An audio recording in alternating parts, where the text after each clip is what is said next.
The second thing is, when I first started, my proposals had objectives and metrics, which I thought was a huge advantage because most training firms just had, objectives. You're going to get your ticket stamped, you're going to be in this class. But nobody ever measured later whether it was really effective, right?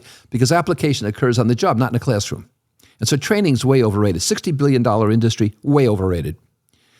But then after a year or two, I added a third category value. And when I did that, everything blew open.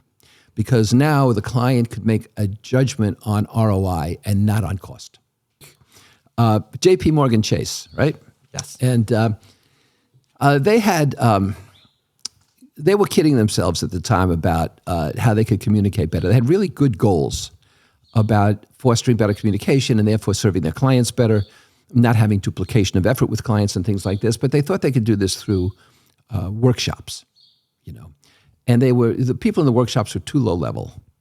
And I remember a human resource guy in about a $4,000 suit would tap dance in and give them they'd all sing the company fight song and then he'd leave again. And I said to them, they said, "Oh, this workshop went very well." I said, "Yeah, but it's not going to do anything." My own workshop. I said, "Not going to do anything."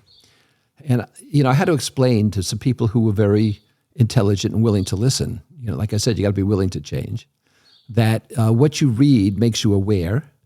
And when you are in a speech or you're in a workshop, skills are transferred, but you only get application when somebody is coaching you on the job. And that's what they required. And I've said that, I've sung that song to a lot of clients, and they understood.